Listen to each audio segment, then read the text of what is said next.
Peace and love, gamers and players. Colorwind here with My Gaming Landscape. This is where I talk off the cuff with no script or anything about the games that I've been playing for a certain period of time. This time it's going to be between June 12th through July 11th, 2021. So getting started, I decided to try Tell Me Why, because last month was Pride Month and Tell Me Why was given out for free. Now, I already had access to the game because I have Xbox Game Pass, but now that I actually own a copy on my account, and I was reminded of it, I decided to give it a shot. And I did not get very far through because this game is really deep and really emotionally taxing. There's a lot that you, right in the very first episode, that you go through about the characters and how one of the characters was treated by their mother, and just their whole scenario and their whole situation is very hard, I think, to experience if you're someone who's highly empathetic, or if it touches home to you. So I didn't get very far. I only got about, I think, either halfway or 2/3 through the first episode. That being said, it was an enjoyable experience. I liked being able to look around and learn this story, or at least as much as I got out of it. The puzzles that they have in the game are a little obtuse, but they're not that difficult. The whole experience is something you just have to take in at once. It's hard to do that when you're doing it in parts the way I was, because I couldn't handle the subject matter. It was just so heavy for me.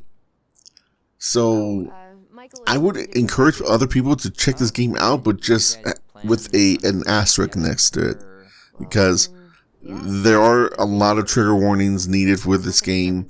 You need to be kind of in the mood for something like this. It's very dramatic. It's very heavy. It's very solemn in tone. Just be aware of that, because it's going to be a lot.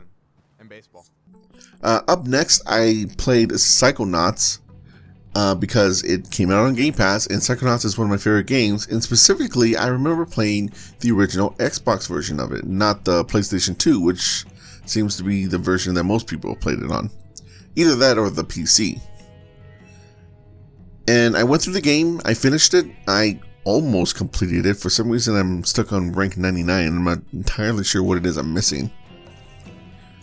But regardless, I did play through the game and absolutely enjoyed it. It's still one of the better platformers from the mid-2000s, or even the 2000s in general. That's not to say it's an entirely great platformer, though. I feel like the camera is a little squirrely and gets stuck behind things a lot, more so than I remember. And some of the physics and geometry for the platforming is, I feel, a bit off. There was a lot of times where I would land on a platform and then just slide off, even though it looked like something I should be able to land on. And collecting figments in certain levels are really hard to do, specifically Mila stage and Waterloo World. Also, Edgar stage is a little difficult now that I think about it. And it's because the way that the figments are designed, where they're very transparent in their design, it can be hard to see them sometimes, and there's so many of them throughout the whole game that you'll come to situations where you're only missing a couple in one level and you'll have no idea where they are, and that can get kind of frustrating, at least if you're trying to go for 100% completion. If you don't care about that kind of thing, then I think the game holds up a lot better. But you probably do want to go for 100% completion because of the different power-ups that you get. But yeah, story of that game is great. I do see where they had to cut some corners because they started running out of time in development. And there's some plot threads I can see that were not really followed through. And some characters that didn't get quite the time and attention that they should have gotten. But even with those shortcomings, it's a great game. It stands the test of time. Highly recommend. Next, I played some more Mortal Kombat XL. I've been playing this off and on, mostly on for the better part of 2 or 3 months now. And I've slowed down a bit. I've only played a couple of, well-known, like a few playthroughs since the last time I talked about it. But it's still a great game, still a fun game, and I still plan on 100%ing it on my Xbox One. And not much to say other than a great game, still great. Tremor is fun, but he's a little complicated for my taste. That was the last character I used. And also I'm glad to see that the competitive scene got a little kick thanks to Maximilian Dude's recent tournament for Mortal Kombat X. No way. Next, I have a couple games that I rented off of GameFly. I tried to play It Takes Two, but I didn't know that you had to have 2 players in order to play it. And I don't have any friends, so I was not able to play that game. The other game was Resident Evil Village, which I have footage of me playing for like maybe 20 minutes or so, because it got too scary. Me and scary games do not go well together, and I think I need to work my way up to something like Resident Evil Village.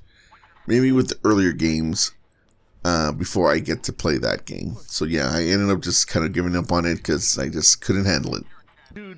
I played Yakuza Kiwami 2 on stream, slowly but surely making my way through that game. I will complete it on stream eventually, I swear. I am on like chapter 13 or something like that now, I think. And I believe there's only 16 chapters. So I'll probably do that. I am somewhat in the mood for it, considering that I just finished Yakuza 0 on my Xbox. So I'll probably get to it sooner rather than later. Sonic the Hedgehog's 30th anniversary was on June 23rd. And as a result, I went through a whole bunch of his games. I didn't go through them, but I played about the first stages of Sonic 1, 2, CD, 3 and Knuckles, Adventure DX, Adventure 2 Battle, Sonic the Fighters, Sonic Unleashed, Sonic Generations, Sonic the Hedgehog 4, Episodes 1 and 2, Sonic Mania, and Sonic Forces. That was 13 games. There were a couple games that I wanted to play, specifically Sonic Heroes, that I was unable to get working on stream. But it was a lot of fun. Actually, that stream was about 2.5 hours long, something like that, maybe 3 hours. And I had a blast playing through all those Sonic games. I'm a big Sonic fan, and I just hadn't done something like that in a long time. And I really enjoyed it. I was honestly really surprised by how well Sonic Unleashed ended up playing on the Xbox One X, the Xbox 360 version. I think I might have to do a playthrough of that game because it plays really well on there. It fixes up a lot of the frame rate issues. It's kind of incredible, quite frankly. And then not to mention that game looks amazing, and I just forgot. So look out for that in the future. Moving forward, I played Conker Live and Reloaded because we got it for free in the beginning of July. And I haven't finished it yet. I'm about, I think, a third of the way through. I'm right at the part of the Great Mighty Pooh, if you are aware of the game. And I think it's so cool to have both this game and then via Xbox Game Pass, the original version of Conker's Bad Fur Day through Rare Replay, and to be able to play both versions on the fly on the Xbox One. Especially because Conker Live and Reloaded is actually rather rare to find now on the original Xbox. I have mixed feelings on the remake. I think it looks better. In some ways, I think it plays better. I think the way that you attack in the game with a melee weapon is awkward, but with guns is way improved. And then the multiplayer mode, I think, is fun. I remember playing it back in the day. However, I don't like that it replaced the previous multiplayer mode, specifically Heist, which was one of my favorite multiplayer games of all time. And now it's gone from this version. So I probably like the original one more. but I still like and respect what this remake did, and it's nice to have both versions available to me now. Next, another game that I rented, Nier Replicant. 0. Well, whatever the hell numbers they are. I've played only about, I'd say maybe an hour and a half of this game. It's fine. It's fine. The combat is kind of basic. The story is not really grabbing me. The world is a little bland, and the side quests are really generic. But the game is still kind of fun to me. I don't know if I'm gonna keep playing this game because it's so middle of the road to me. Like it doesn't look great either, but it doesn't look terrible. The acting is so-so, and then there's all the other things that I said. But there's nothing absolutely, the real thing also is there's nothing absolutely bad about it. There's nothing that's like, wow, this does not work well. The combat is really stiff, or the camera is terrible, or the story is so boring, or the world is so uninteresting. None of that is true. Everything is at least adequately done. And this has a connection with the previous game, Nier Automata. And as a matter of fact, has multiple endings just like that game does. I don't know, there's just something about it though that doesn't really quite grab me, but it also is not really letting me slip through its fingers. I don't know, maybe I'll just end up playing something else and completely ignoring it and just sending it back. We'll see, but right now, it's just kind of there. Next we have Guilty Gear Strive. I finally got this fighting game. I actually got it about a month late because I didn't have the money when the game came out. But I have it now. I've played it.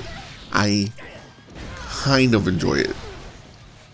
The fighting mechanics are fun.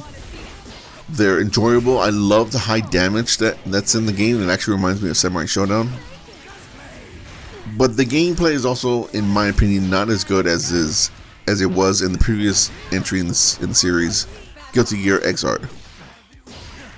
Specifically, the reason for that is because I feel like they took out way too many mechanics in the interest of making the game more easy to understand for the casual market. Guilty Gear Xrd did something similar to this, but instead of taking things out, it simplified things. It kept everything in there intact for the most part, and just made things easier to implement and understand and execute. I like that approach a lot more, but that's not what they did for this game. They decided to go in a different direction. And I still respect that because the direction that they went in is still fun and enjoyable. But in my opinion, the previous game is still better. And it's also better for everything else that surrounds it. The arcade mode feels highly inconsequential. There's hardly any other single player content worth mentioning. The story mode is a mess, and I know that even in the previous game the story mode was just cutscenes and no actual gameplay, but this doesn't even have voice acting or music. A lot of the times you're just looking at these anime scenes with no sound. It's bizarre. And then the online stuff in this game. Okay, I'm not the only one complaining about this, but god damn it, the lobby system sucks. It sucked in the first beta, it sucked in the second beta, it sucked in the open beta, and it sucks now that it's in the game proper. I know that they want to fix it, and I'm sure this was someone's big-brained idea in the company to do it this way, but it's terrible. It doesn't work, and there's nothing about it that I like. I don't like how the anime and the pixelated characters look. It doesn't fit this game. I don't care about being able to change the look of these avatars. None of this works for me. They need something simpler where you can just jump in the game real quick, or just make a room real quick in case you want to keep the people that you play with to a certain amount. quite frankly, the way that they have it set up in Guilty Gear XX Accent Core Plus is better. They need to literally just rip out the whole online lobby system and start over, because it's not good. The only thing good about the online is the connection. It uses rollback netcode and it plays great. Next, I played Shin Megami Tensei 3 Nocturne HD Remaster, which is also a game that I rented. I remember back in the day seeing this game and thinking how weird it looked, but never checking it out. So I decided to check it out now, and yeah, it's a weird fucking game, and it's also highly open-ended in a way. The story doesn't really take a whole lot of precedence in what you're doing. There's a premise that they give you, they execute on that premise, and then they just kind of send you out flying and flapping in the wind. I've played this now for about 3 to 4 hours, and there's not a whole lot that the story has done for me. It's me just kind of running around and doing random battles, which, even though the world and the creatures that you fight are really weird, that's not really enough to keep me interested for very long. I'm enjoying this more than I did Nier Replicant, but I don't know. I'm going to continue playing it, but I need something to grab me. Something hasn't really grabbed me yet, because the combat is very bare bones, typical turn-based combat in an RPG. There's the whole thing with the different demons that you can have as almost like Pokemon, but it's not really interesting enough for me to have it be something that grabs me and keeps me interested in the game. So we'll see. We'll see what ends up happening with that one. Next, I played a little bit of Virtua Fighter 5 Ultimate Showdown. Online play is decent, not great. There's not much else to do in that game. Quite frankly, Virtua Fighter 5 Ultimate Showdown is a free game, and it has about the same amount of content as Guilty Gear Strive, which was $60. That's a problem. But then again, Virtua Fighter 5 is like a 10-year-old game almost, so. Regardless, though, it's still fun. It's just, it feels like there's not a whole lot to do in that game, especially if you're a single player. You just gotta love online, which has its pluses and minuses. Finally, I tried a little bit of UFC 1 from EA. That game's bad. You can just mash buttons and knock people out like nothing.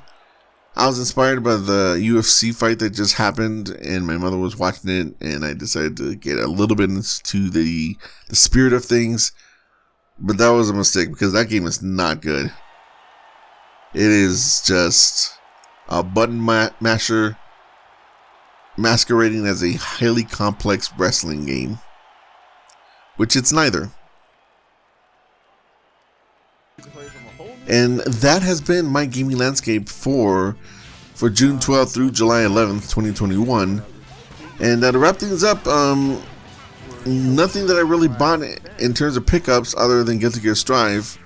I got Conker Live and Reloaded entirely from Xbox because they gave it to me. And also Sonic Mania on the PC through Epic Games, because once again, they gave it to me. But other than that, that's it. That's what I played this past month or so. Thank you very much for listening, everyone. Let me know what you played in the comment section below. Please like the video, subscribe to my channel, and click the notification bell so you're notified to when I release videos. And with that being said, peace and love, gamers and players. Colorwind out.